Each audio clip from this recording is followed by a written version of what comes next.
If you believe your handgun will always be available when you need it, this episode might challenge some dangerous assumptions. I'm back with Shalto Skuman, lead instructor of the Lone Operator Training Course. Shalto, welcome back. Thank you, Rian. It's always good to be back. So let's talk about backup weapons, Shalto. When people hear the words backup weapon, they often think, no, it's just overkill. Why do you think that's a dangerous misunderstanding? Okay. Your backup weapon always needs, you're going to have to train it, Rian. But there's sort of failures that happen when I draw my weapon. All right. For instance, now it even happens with me where I do a bowl drill. I want a certain time, and 9 out of 10 times it comes out clearly.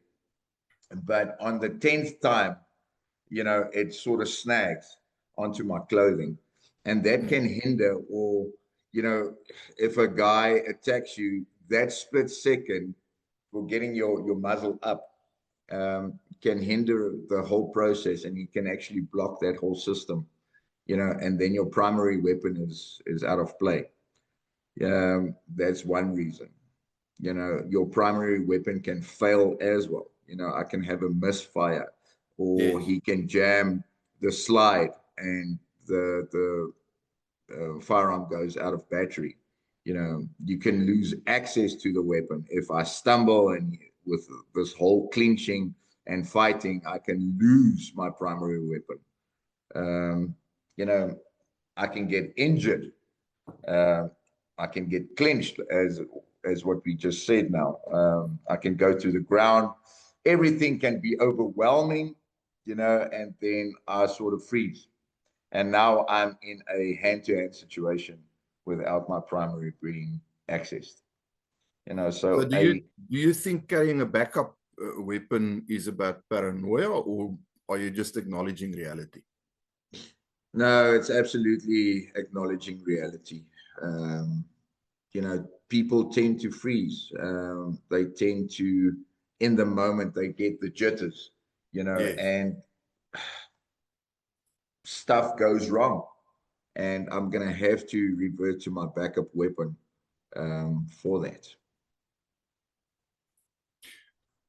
What well, you've now touched on that, but maybe just to make it clear, what do you think are the common ways that a handgun fails in a real confrontation, when the brown stuff is hitting the whirly thingy and the pressure is absolutely on? Well, common ways of weapons to fail is, it's a misfire. Okay, I do get it up, but something happens, or the primer strikes, and there's a misfire, and I lose my basically my edge on the weapon. You get entangled, because a lot of times the fight is not going to be like 15 meters away. It's going to be 5 meters away. And people that don't have training, misjudge. They think that 5 meters is a substantial distance. It's not. Guys can close that 5 minutes very quickly.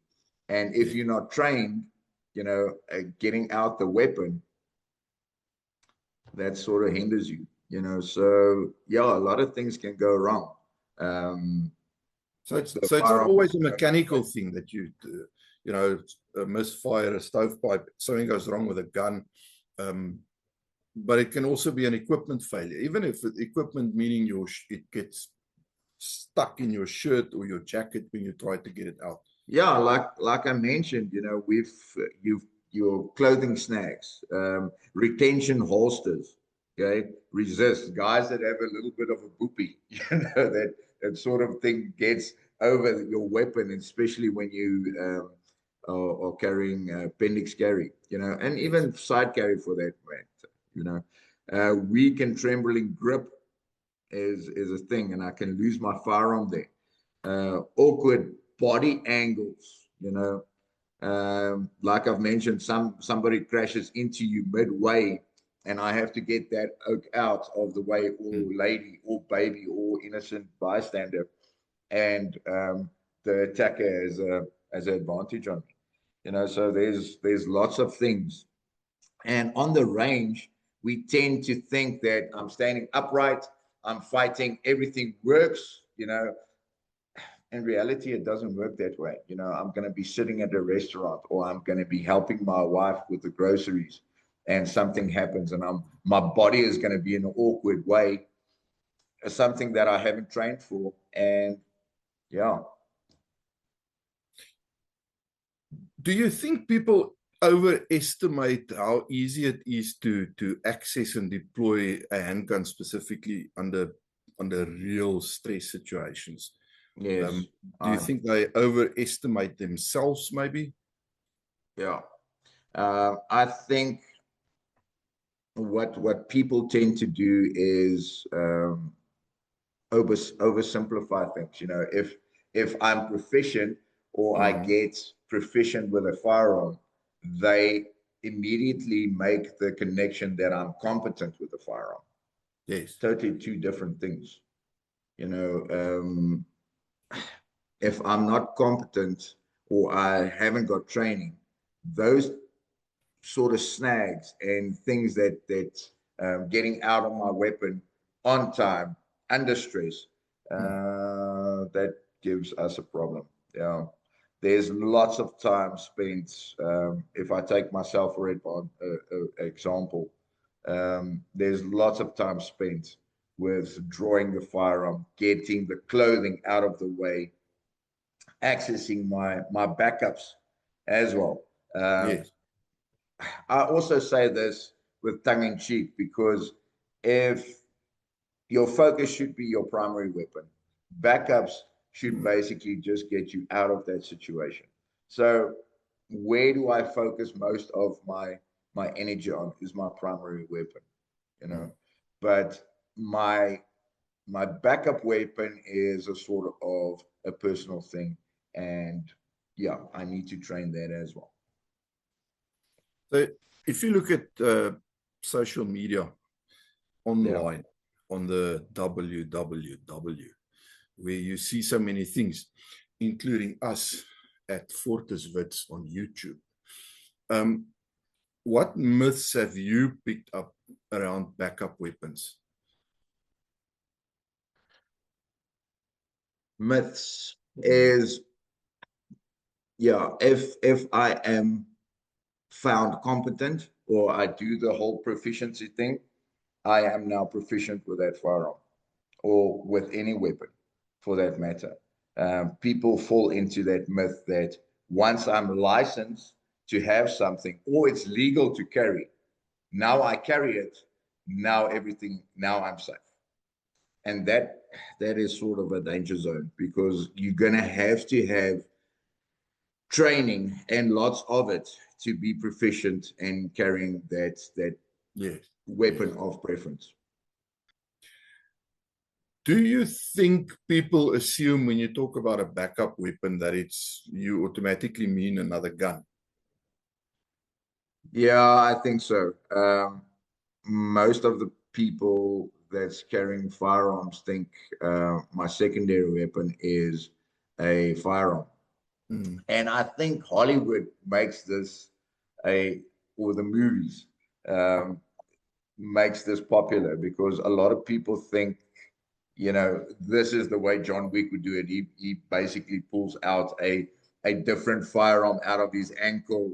And also, my favorite thing that I've also heard is Thunder Ranch, Clint Smith, where he makes a revolver very popular again, where he takes it out of his boot, you know, and he's very graphic about it. He takes it out of his what? His boot. He's got Jeez. Okay. yeah, he's got it on his ankle, and then he goes very graphically into this thing where, you know, if he's in a clinch, then he's gonna grab his revolver out of his boot or ankle, and then shoot the guy, you know, and the blood's gonna spray and stuff. So I had a chuckle about that. But you know, a secondary weapon should actually work for you, and that can be anything, accessibility is basically the important thing here. Yes.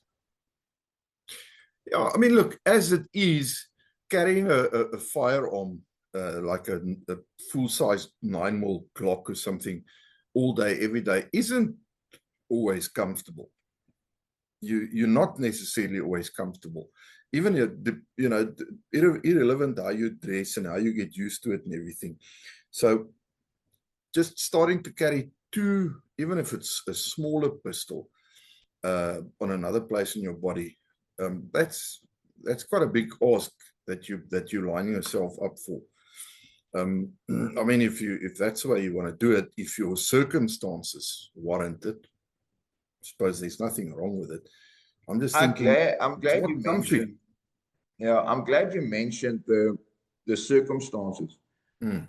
A lot of guys doing training with us speak about that they're in presentations all day.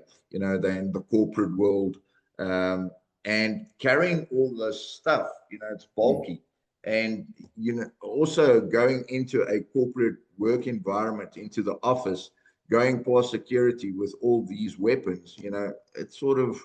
It's frowned upon. So yeah, you're gonna have to. I'm not saying don't do it. For the farmer, it works 100%.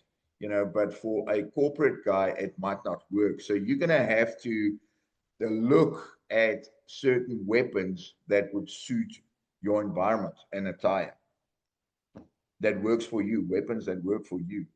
That makes sense. Yeah. How dangerous is the belief that you'll always have the time and the space and the dexterity to fix problems? And we're talking now under a very specific overabundance of stress. Yeah, I think that's a very good question. I think a lot of people don't prepare or have this romantic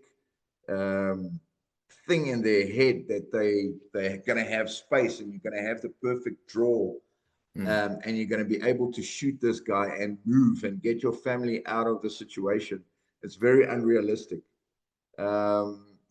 If we take the lone operator guys that we do training with on the CQC, close quarter combat, and we throw 2-3 guys on a person, that student gets a real live shock, and he sort of also understands then that my weapon is going to be clogged or wrestled down, and I'm going to be blocked access to get my weapon, and I'm going to have certain skills by either having hand-to-hand combat, creating that space, or accessing my secondary weapon, which is also not as easy as everybody thinks.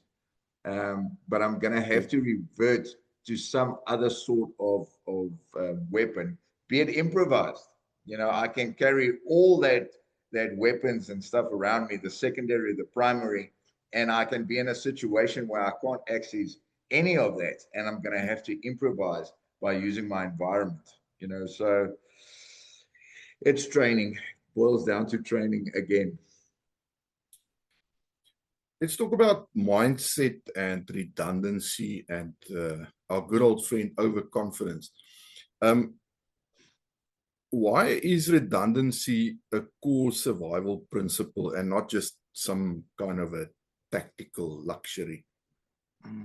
Yeah, stress degrades performance, and training or redundancy absorbs it. So reaction time slows. Memory, your memory sort of freezes, or you have fragments of memory, and then sort of something happens. So it's slowed down, and you're not accessing the weapon as quickly as you would have. Decision making narrows. Redundancy, that's your default of things. To give you an example is dominant hand goes out of play. They shoot my dominant hand, go fight with the other hand. Striking fails. Well, then I'm going to have to clinch. If clinching fails, I'm going to have to move. you know, and if all that fails, I'm going to have to improvise and look at my environment, grab a lamp, fight with that, you know, grab a ashtray, anything that's next to me, you know, to get out of that situation. Yes. And that's not luxury. This is survival architecture, I think. Yeah, if you're in that sort of situation, then it definitely boils down to survival, and it can make the difference between surviving or not. I want to take it one step further. Let's go to the ego thing. How do you think ego interferes with smart decisions? Because ego and smart decisions do not necessarily walk hand in hand through life. How does ego interfere with decisions around backups, making smart decisions around backups or anything? Yes, else? yeah. In this case, Ego backups. interferes a lot. Smart decisions, making smart decisions that's the number one enemy, I would say. Ego always interferes with making those right decisions. You know, so if we're looking at backup specifically, yeah, ego plays a big role in that. So, like we said, so if you're doing an honest self-assessment when you're looking at making choices about backup options, what does it look like when you can manage to put the ego in the bin where it belongs and make honest and forthright and often brutal choices about what you're going to be using for backups and why?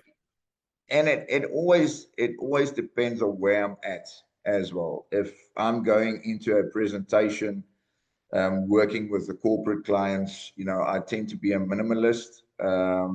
I do appendix carry now and then, or a side carry, but then inside holster, inside waistbands, inside mag carries. And if the corporate environment or office allows me to go through with my weapons, that is also a different story. But if I'm on the range and I'm on my everyday, you know, I tend to like bladed weapons, knives, because why? It can be on my left-hand side. I can carry a knife in my pocket. It clips on and it doesn't show as much. Yes. And it's not as bulky. You know, so I have a knife on my weekend side, and then I carry my firearm. Okay, that makes sense to me. Talking about sense, what categories of backup weapons do you think actually make sense for concealed carriers? And also on that point, why are edged weapons so often overlooked or misunderstood as backups? Yes. All right. So knives, I think, are not used because of the brutality of it. It's very intimate, you know. So a lot of people tend to dismiss this and go for a pepper spray, a Kubiton, an impact weapon. But a knife is a very good, a less lethal option. A less lethal option, yeah. You know, if I can give you some experiences with the police side of things using a pepper spray, for example, because that was kitted to us as daily use. But wind plays a factor.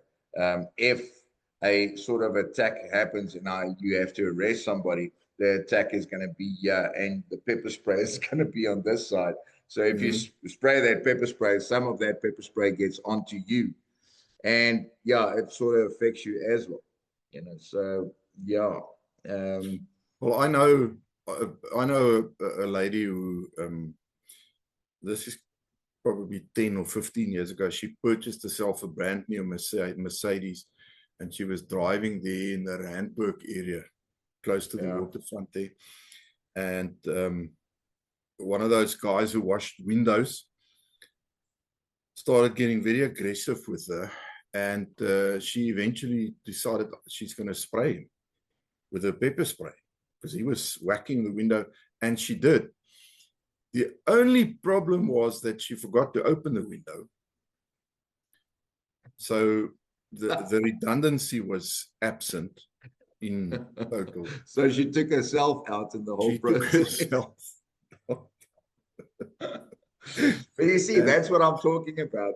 You know, the stress factor of this whole thing is, and it's happened to me before, where you totally forget about your backup weapon because you don't train with your backup weapon. You Yes. know, yeah. So a small thing like that, you know, opening up the window, that has an effect on the stressful environment that it's in. It does make a difference. I have done that, and I did remember to open the window, and Okay. it worked. It worked a charm. You know, I was at that stage. I laughed, but I think it's more sort of a stress release than anything else. I don't think I laughed because I was trying to be mean. Maybe, I don't know. It was funny. I laughed because it was really effective. The pepper spray, Yeah. saber red pepper spray. It worked a charm. But I remember to open my window, so that made a major difference in how effective it was. Yeah. But I think a lot of people also overcomplicate carrying a secondary weapon. The reason why I say so is your magazine, your extra magazine that you should be carrying, can also be an impact tool. If you're Yeah. very effective with hand-to-hand combat, you know, I've seen students that have black belts in various martial arts. You Mhm. know, his hands are very effective as a backup weapon. You know, I Yeah. just need to create that space. I don't need to kill with my secondary weapon or my backup weapon. I just need to create that space so I can get my primary out and basically stop the threat. So it's not complicated, you know. It's sort of dependent on what kind of level of training the student has, and then Yes. creating that space and getting that primary out, and then defending your life. And I think there's a place for everything, depending on yourself, depending on your choices. I mean, lots of people don't like the idea of carrying a knife. For a lot, it's like with a firearm. A lot of it is because they are uninformed, and you know, some education can go a long way. But some people just don't want to, so they prefer having a pepper spray.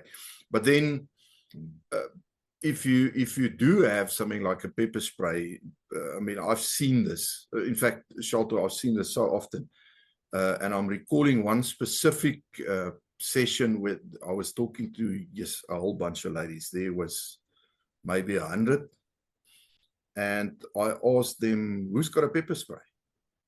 And probably half of all the hands went up. And I was quite stoked about that. And I said, okay, so by the time I count to 3, who can actually have that pepper spray in their hand ready to work with it? And Oh, that's very important. exactly one. Exactly one. The rest was still trying, somewhere between trying to remember where they last put it. And trying to fish it out of a handbag that's got so many other things in that you're probably going to have to say, if a guy is coming for you, she'd probably have to say to him, hang on a second, be a gentleman, I need some time. I need to find my pepper spray. So you stand there, maybe hold my bag open for me, help me look for it, which, you know, as we know, isn't going to happen. So as you say, it doesn't help you. You have even the less lethal option. Yes. And you can't access it. You haven't trained with it. You just know you have it. That's equally as pointless.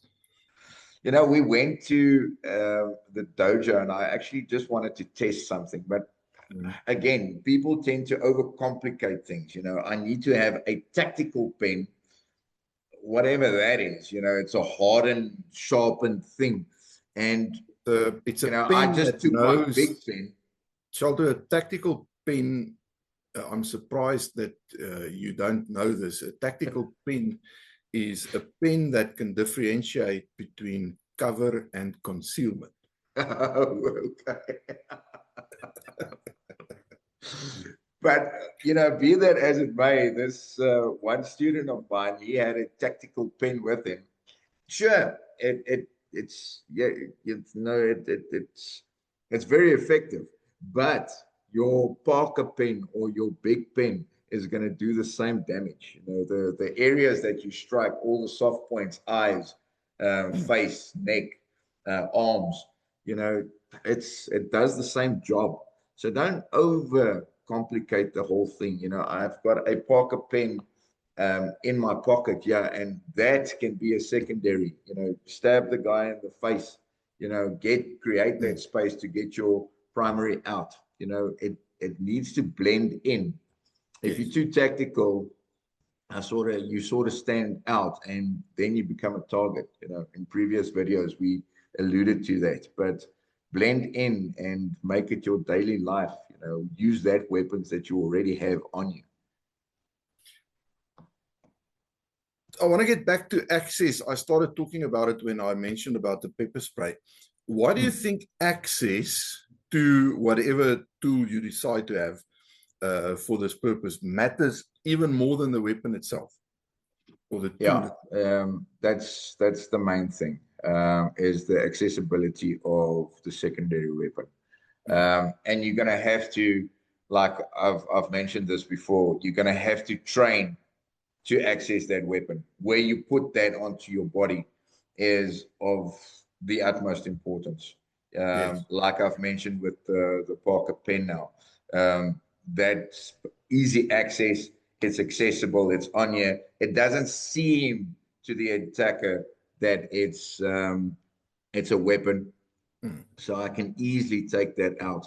A lot of times, I've seen that people can't get to their weapon is when in a clinch situation, because the attack is close and personal and it's on you. And if I fall down, the attacker is basically on me. So I'm going to have to use my hand-to-hand skills, create space, and then get my weapon out of there. And it's not simple, Rian. It's really not simple. Some stuff are complicated, but I think with the right training, you'll be able to get there. And not years of training. You can do this with a punching bag. Let the punching bag fall on you, and then create that space, and then just get that accessibility for either your primary or your secondary weapon. But train and figure out and put yourself in that situations so that you can get the weapon. Yeah. Do you think dominant versus non-dominant carry, the site that you carry on, can affect your survivability? Yes, I do. I normally teach the students to carry on their weak side, either a magazine or a knife or a flashlight for that matter.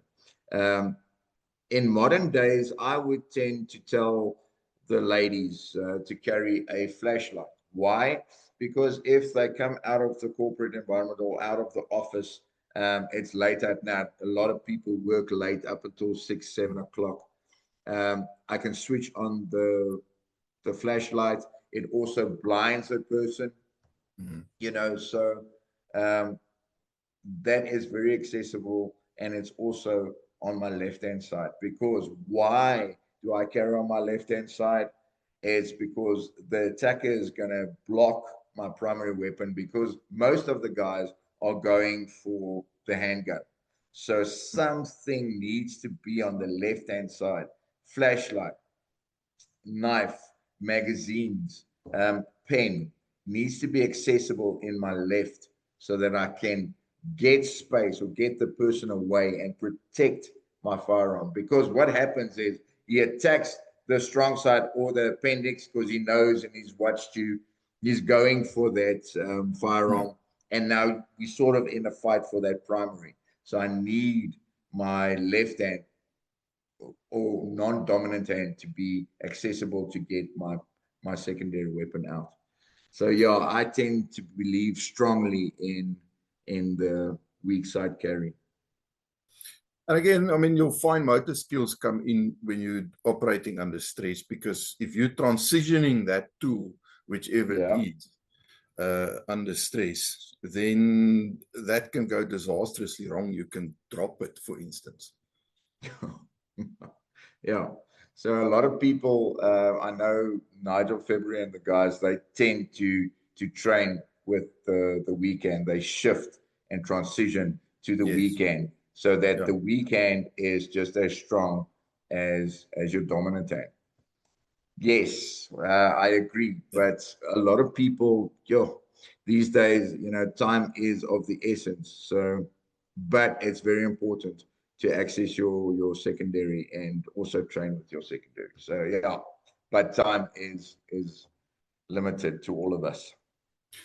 I'm going to combine the next two questions.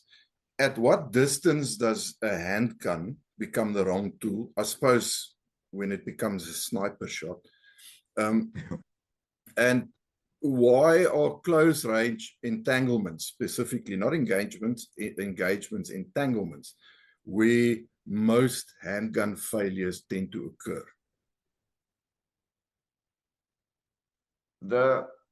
The wrong time to basically draw your primary, and I suppose we're talking about firearms, is if the guy is too close to me. That's going to be a failure on my part because I haven't looked at my surroundings, and I've accepted or allowed, not accepted, I've allowed that person to get close to me. And then the time is not on my side or distance is not on my side. Then I would rather go to something like hand to hand, create that space, or get what we tend to forget is that I can have a sort of an impact tool with my keys. A lot of people forget that. I don't need to go and buy a secondary weapon. I've got that secondary weapon where I can scratch or I can fight with my keys. So the wrong time to deploy your primary would be if the guy is too close to you. And for what reason do you think handgun failures occur in those very close quarter entanglements? Yeah, because a lot of guys tend to, with Brazilian Jiu-Jitsu being very popular these days, we tend to forget that martial arts teachers or martial arts schools teaches the thug and the good guy. I don't know who comes into my dojo. You sort of just know along with teaching the guy where this guy's mind is. But you tend to get into a grapple situation where I pull out my firearm or my primary weapon and the guy blocks it. So it goes out of battery. With Krav Maga, we did a lot of things where we present the firearm and the guy grabs onto the firearm and he pulls slightly back and it goes out of battery, and that creates a malfunction. So you're going to have to tap, rack again, get space, get him off you, tap and rack again. And most of the times, your primary weapon would also become your secondary. I know that sounds funny, but I can't shoot if it's out of battery. Then I have to fix it. But we teach the guys to use that firearm and punch into the face, and to create that space, because we've got small bones in our hands. And guys that are not trained would not hit with the palm, they would hit with the fist and actually break their knuckles. Now I've got a lot of problems on my hand. The gun is out of battery. I've got a broken hand and I need to get this guy off me. So your primary weapon would then be your handgun. And that is it's a strong metal weapon that I can jam into his face, tap and rack, and then get my firearm into play. So from what you just described, is that how you start integrating your weapons, whether it's backup or primary, with things like weapon retention and clinch fighting? Yeah. So yeah, you're gonna have to, and I'm not saying go to a dojo now and train these things. You can do it at home, but I would look at my daily lifestyle. If I'm more into corporate, I would integrate a pen, and it doesn't need to be a Parker pen. It can a tactical pen. It can be a big pen or a Parker pen. Like a Kubotan or impact weapon. It can be my keys. I can actually put a impact small little Kubotan impact weapon on my keys. So if I grab it, at Krav Maga, I used to give it to guys that are joining the club. It's a small little triangle type of thing, and it's a hard piece of plastic, but you can grip onto it. And I used to put that on keys, and I had a class where I taught the guys how to fight with that thing. So that's integrated into my daily life.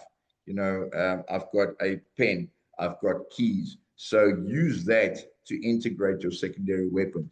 And I've got access to it every single day. Every single day I write or I sign contracts. Every single day I get onto or get into my vehicle and I drive away. I've got my keys with me every single day. So integrate your secondary weapon with your primary. Okay. Well, in that way, it also affects things like clothing and environment, the choices you make with backup weapon choices. Because if you dress, like you say, for a corporate environment, you're going to be looking at something else. If you are a mechanic and you're working in your garage, you might wear your firearm with you, so you can, it's different choices. Whereas if you travel with the Gautrain every day, you have to really give it some thought, because they don't allow firearms on it. You need to think about these things. Give it some thought. Absolutely. Okay. What, if any, legal misconceptions do people have around carrying and deploying backup weapons? Oh, the major one that we have, and there's lots of myths, but the major one that we have, or that I hear often, is if it's legal to carry, it's legal to use. Probability, it's basically the biggest myth. Carrying and deploying.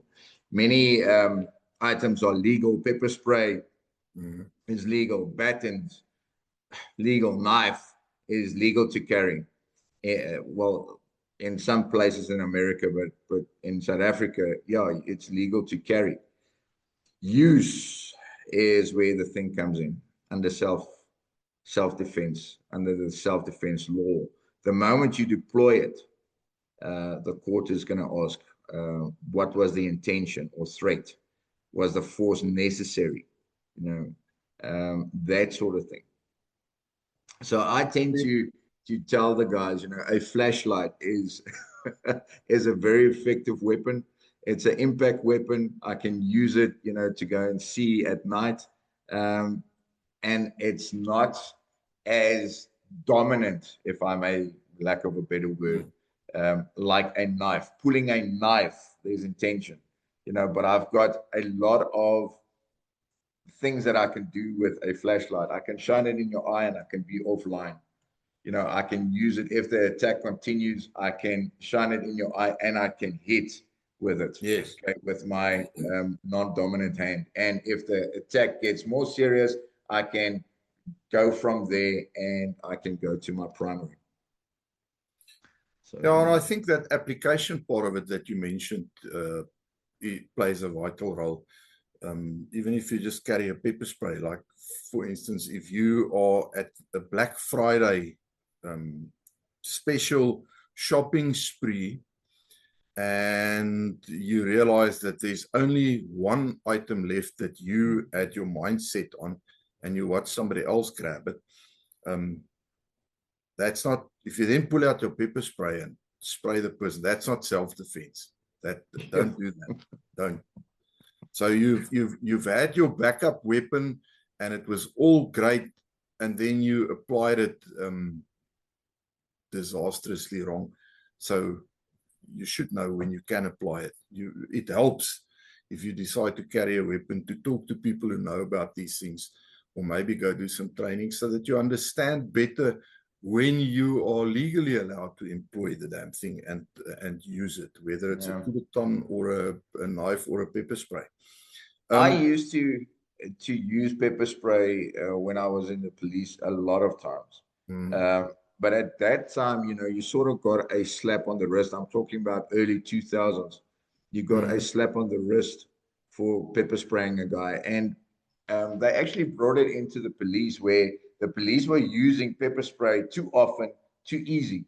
And they said, okay, part of your training now is that you actually going to get sprayed with pepper spray, learn how to detox yourself, okay? And then we will issue you with pepper spray. So what happened is they sprayed me with pepper spray and I was out for 45 minutes where you have to put on water and detox yourself. And Riaan, it didn't matter what I did, that for 45 minutes, my eyes were shut and it's sore. It's a very sensitive area and there's a lot of pepper in that. The police one is very lethal. So for 45 minutes, I was out, let's say an hour. And we were spraying left, right, and center. So our station commander said, I'm taking away your pepper spray, So it affects people differently. Somebody who's high on something or drunk or whatever might have a slightly more resistance to it. There is a small percentage of people who is hardly affected by it. But it's still going to burn. I mean, if it gets into your eyes, that burn is going to be there. You're going to know about it, and that can be enough. So that's something as stupid. And I like to use pepper spray as an example because so many people buy pepper spray, but they have no idea if it is a fog or the direct stream. They've never tested it. They have no idea what the expiry date is and whether it has expired 10 years ago already. Literally no idea. And they, it's somewhere. I've got a pepper spray. Where? I think it's in my drawer. I think so. So you've got nothing. Correct. You've got nothing because that mindset is completely and utterly disastrously wrong. And what we also forget is if you deploy pepper spray, it goes into the room, you're also going to be coughing and be affected by it in some sort of way.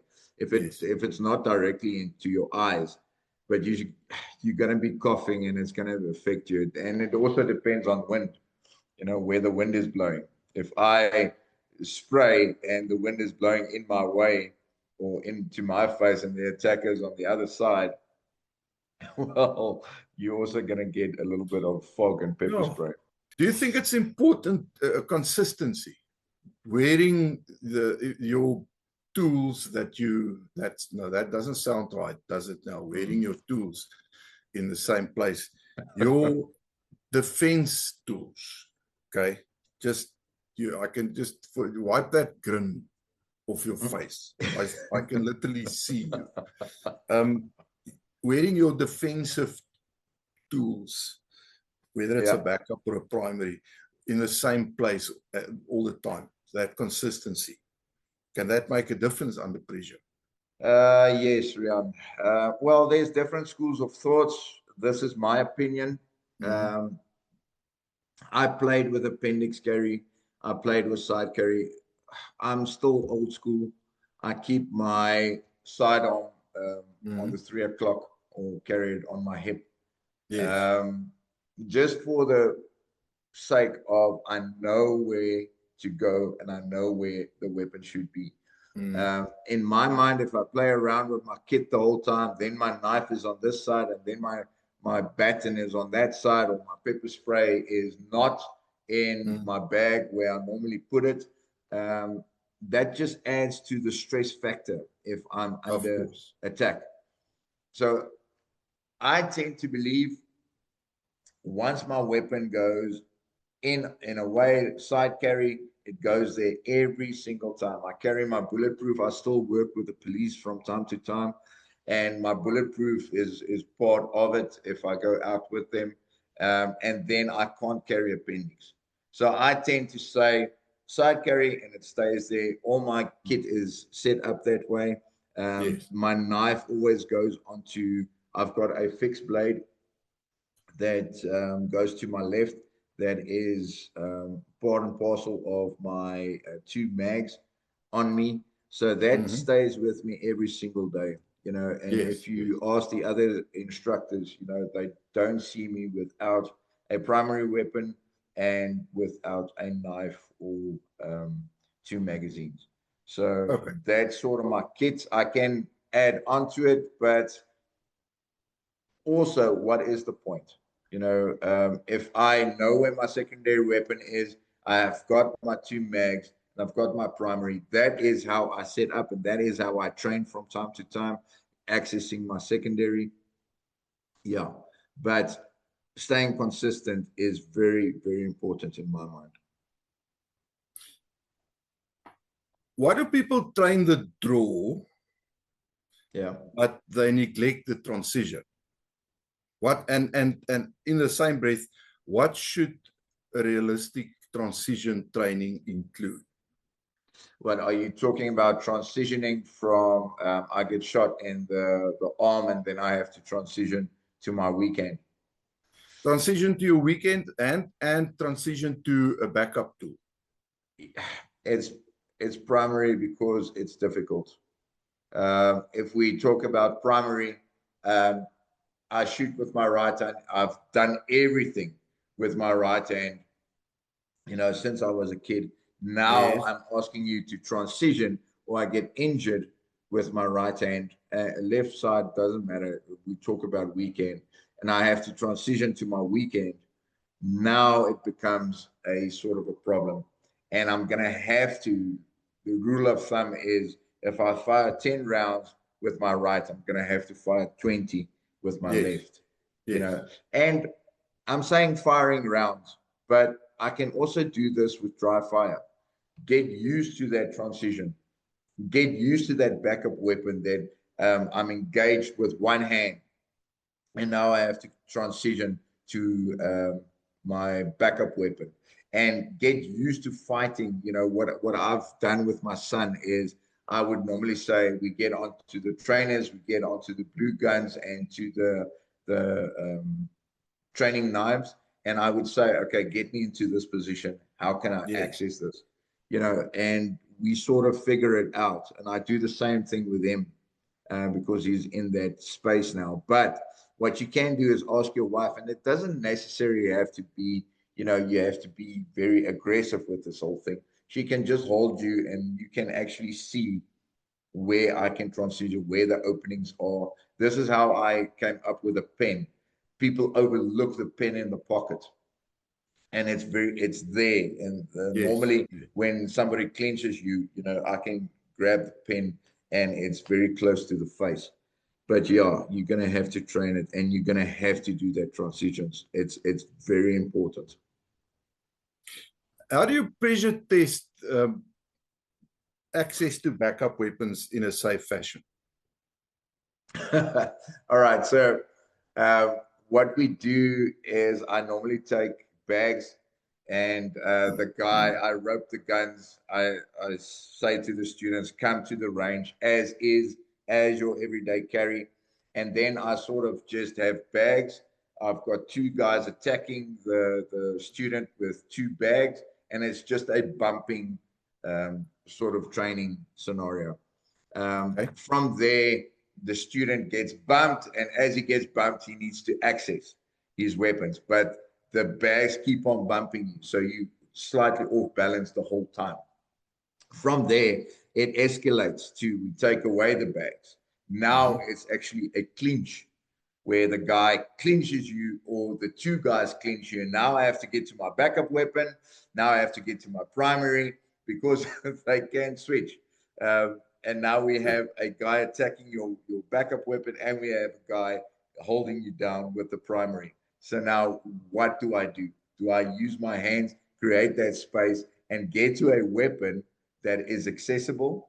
And that's why I'm saying it switches, because now my backup weapon is the only weapon that's open, or my primary weapon is the only weapon that's open, and I have to switch, and I have to be good at doing that and fighting off the guys. And it's very, very difficult. Once that thing gets into play, and I don't role play it, I tell the guys, go attack the guy. You know. Did you just say in fighting off the girls? Oh no. Oh. Fighting off the students, you know. Okay. Sorry.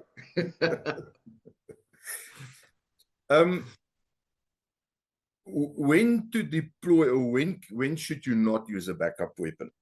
Are there scenarios when deploying a backup weapon is the wrong decision? Excuse me. And how does judgment matter more than equipment or tools?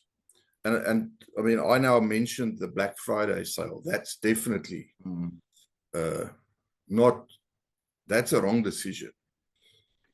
Rian, it's situation dependent.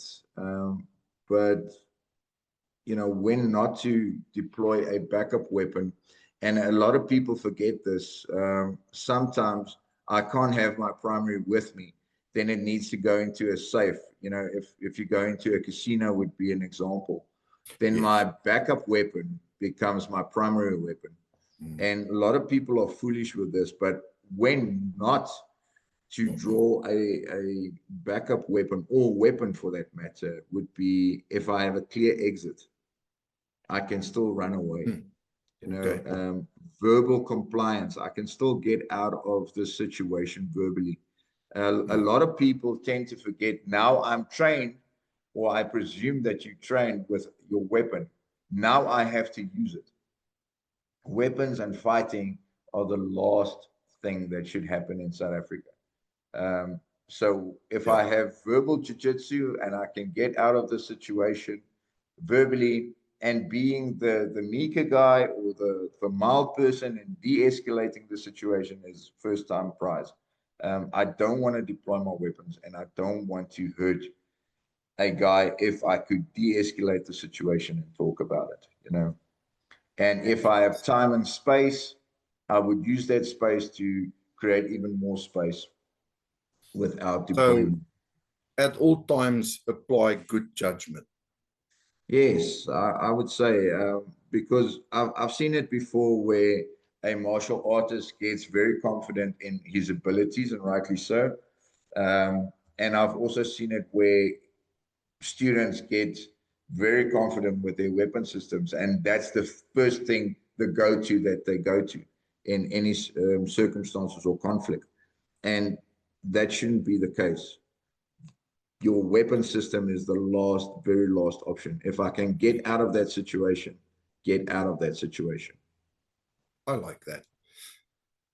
Let's do a final reality check.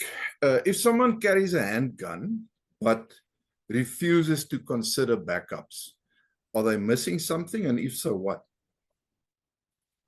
Yeah. If you don't have backups, or you don't have a backup plan, you are missing the reality of real combat. I can tell you now, or give you an example, and I tend to say this all the time, when I was in the police, but you sort of have your buddy and stuff. And what happened was, we were entering a home where there was weapons and stuff that we needed to clear, and it was a high stress environment. And one of my police buddies of mine just bumped me, and I bumped into the side of the wall.